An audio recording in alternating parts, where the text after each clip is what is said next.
Hello students, जय श्री कृष्णा। और मैं आपके लिए लाया हूँ चैप्टर नंबर विद्युत धारा के चुंबकीय प्रभाव, 13th चैप्टर साइंस में 10th क्लास। इसमें दो टॉपिक, एक टॉपिक आपका रह जाता है जो कि विद्युत जनरेटर है।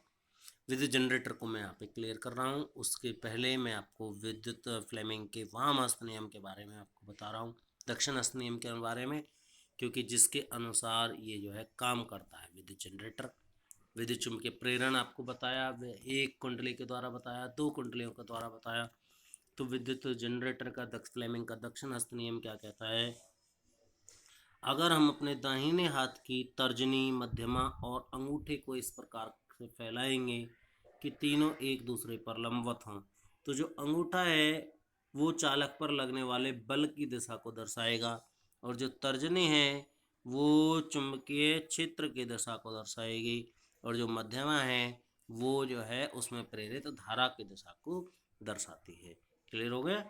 और इसके बाद में विद्युत जनरेटर के बारे में बात होती है। विद्युत जनरेटर क्या होता है? विद्युत जनरेटर एक ऐसी युक्ति है जो कि विद्युत धारा को किसमें, यांत्रिक ऊर्जा में परिवर्तित करती है।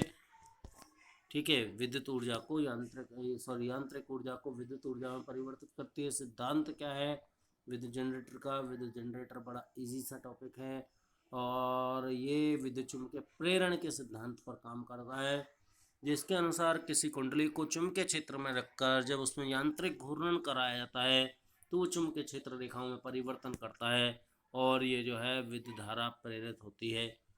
बनावट इसमें जो है बड़ी आसान है। इसमें विद्युत मोटर की तरह इसमें बनावट होती है, बहुत कुछ मिली हुई है। थोड़ी सी अंतर होता है विद्युत मोटर में जनरेटर की बनावट में। तो इसमें जो है चुंबकीय क्षेत्र होता है, एन और एस नाम के शक्तिशाली ध्रुव होते हैं, जो कि चुंबकीय क्षेत्र जो है होता है। ठीक है, शक्तिशाली ध्रुव होते हैं। ठीक है जी। तो ये जो है चुंबकीय क्षेत्र पैदा करते हैं, और ये स्थायी चुंबक के बने होते हैं। लेकिन जो बहुत बड़े जनरेटर होते हैं उसमें कई बार स्थायी चुंबक के न होकर के विद्युत चुंबक के जो है चुंबकीय क्षेत्र होते हैं। और इसके बाद में आर्मेचर होता है कुंडली, और वही नरम लोहे की छड़ पर तांबे की तारों को लपेट करके, करोड़ पर तांबे की तारों को लपेट करके एक ABCD एक कुंडली बनाई जाती है, आयताकार होती है और चुंबकीय क्षेत्र के बीच में रखी हुई होती है। इसमें क्रैंक साफ्ट होती है। क्रैंक साफ्ट जो है लंबी साफ्ट होती है, जिस पर कुंडली और सर्पी वलय और ये सारी चीज़ें इसमें कसे हुए होते हैं। सर्पी वलय होते हैं R1 और R2 नाम इनका होता है। R1 AB सिरा जो है वो R1 के साथ जुड़ा हुआ होता है, CD सिरा कुंडली का R2 के साथ संपर्क में होता है, और जैसे जैसे कुंडली घूमती है, कुंडली घूमने के साथ साथ ये R1 और R2 ये दोनों क्या हैं, घूमते रहते हैं। और इसके बाद में इसमें कार्बन ब्रोसिस होते हैं, B1 और B2 इनका नाम होता है कार्बन ब्रोसिस का। तो ये जो है ये कुंडली के साथ घूमते नहीं है, ये विद्युत धारा को एकत्रित करने का काम करता है। ये विद्युत जनरेटर का डायग्राम है, जिसमें एन और एस ये जो है चुंबकीय ध्रुव होते हैं, बीच में आर्मेचर ABCD होता है, नीचे की ओर सर्पी वाले होते हैं R1 और R2, और ये जो है सर्पी वाले हैं, इसमें कार्बन ब्रोसिस हैं। ठीक है, कार्बन ब्रोसिस B1 और B2 हैं, सर्पी वाले R1 और R2 हैं, गैल्वेनोमीटर है। और अब इसकी कार्यविधि पर आते हैं, जो कि बड़ी आसान है।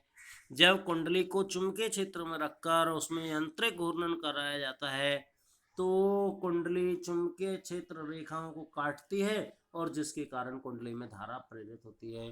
तो ये जो धारा की दिशा है वो क्या होती है, ABCD होती है। जब कुंडली अपना आधा चक्कर पूरा कर लेती है तो घूरने वाले R1 जो होता है वो R1 का जो संपर्क होता है, घूरने वाले R1 जो है वो R1 का संपर्क जो है B1 से होता है। अब आधा चक्कर पूरा करने के बाद R1 का संपर्क जो है वो B2 से हो जाता है, और R2 का संपर्क पहले जो B2 से था वो R1 B1 से हो जाता है R2 का। तो ये अब के बाद जो कुंडली का जो सीढ़ी सिरा है वो नीचे की ओर जाता है, ए बी सिरा ऊपर की ओर आता है। तो कुंडली में जो प्रेरित धारा है उसकी दिशा जो है वो बदल जाती है। और वो पहले जो दिशा थी कुंडली में विद्युत धारा की वो क्या थी, ए, कुंडली में पहली जो दिशा थी वो थी ए बी सी डी। पहले कौन सी थी, ए बी सी डी, और अब के बार क्या हो जाती है, डी सी बी ए। ठीक है जी। और इसके बाद में विद्युत जनरेटर तो ये लगभग खत्म हो गया। अब दिष्ट धारा जनित्र अगर होता है तो दिष्ट धारा जनित्र में बिल्कुल सेम आपको डायग्राम बनाना है, बस आपको थोड़ा सा अंतर करना है। उसमें ये जो है घूरने वाले पूरे पूरे थे, इसमें अर्ध वाले बनाने हैं आधे आधे।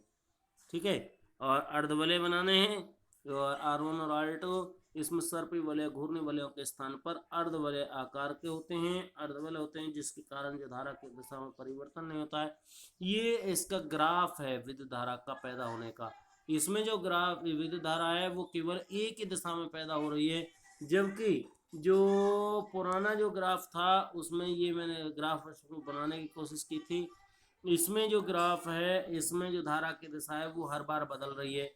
ये T4 टाइम था, T4 टाइम पे जो धारा की दिशा थी वो ऊपर थी, T2 टाइम तक आते आते धारा की दिशा नीचे हो गई, 3T/4 आते आते धारा की दिशा ऊपर आ गई, और T टाइम आते आते धारा की दिशा पुनः 0 पे हो गई। तो इस बार हर बार जो है जो विद्युत धारा है उसकी दिशा बदल जाती है, जबकि दिष्ट धारा जनित्र में विद्युत धारा की दिशा बदलती नहीं है।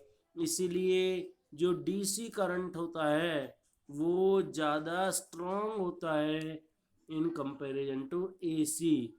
कितने को ना, √2 टाइम, √2 टाइम इंटू एसी। यानी डीसी ज़्यादा खतरनाक है किससे, एसी से। एसी से कितना खतरनाक है, 1.414 ठीक है जी। ये कितना, 1.414 लगभग 1.5 गुना ज़्यादा खतरनाक है। तो स्टूडेंट्स ये आपका इस चैप्टर में से ये आपकी वीडियो रह गई थी विद्युत जनित्र, और ये मैंने आपको आज पूरा कर दिया है। तो ये वीडियो यहीं पर समाप्त होती है, आपका ये चैप्टर भी फिनिश हो गया है। और बच्चों आप जो है ये बड़ा थोड़ी दुख होता है आप जूम क्लासेस नहीं लेते यार, थोड़ी सी इसको समझें। ये सब कुछ जो किया जा रहा है वो केवल और केवल तुम्हारे लिए किया जा रहा है, बड़ा दुख होता है। ई सेक्शन में से तो कोई भी बच्चा नहीं था आज की जूम क्लास में, केवल एक बेटी थी नेहा। तो थोड़ा सा ना बुरा लगता है, और उसको आप अपनी पोजीशन को सुधार लेंगे तो अच्छा रहेगा। जो कुछ कर सकते हैं स्कूल को जो कुछ कर रहा है वो आपके लिए कर रहा है, ज़्यादा से ज़्यादा कर रहा है। इसके बाद स्कूल के बस में और कुछ है भी नहीं। बाकी आप जाने अपने जीवन बर्बाद करने का पूरा पूरा जो है स्वतंत्रता आपको मिली हुई है। तो यार थोड़ा सा ऐसा ना करें, इस चीज़ को थोड़ा सा समझें, आप इसकी अहमियत को समझें, क्योंकि अगर आप इस चीज़ को समझेंगे नहीं तो दिक्कत आएगी।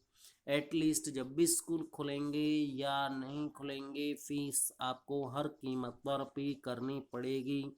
आप वीडियो देख रहे हैं तो भी पे करनी पड़ेगी, नहीं देख रहे हैं तो भी पे करनी पड़ेगी। तो स्कूल फीस जब पे कर रहे हैं then why don't you take your study in a proper way. तो अपने स्टडी को अपने प्रॉपर ले लें, सिस्टमेटिक वे में समझें इस चीज़ को, उसकी इम्पोर्टेंस को समझें, अपने टीचर्स की मेहनत को समझें।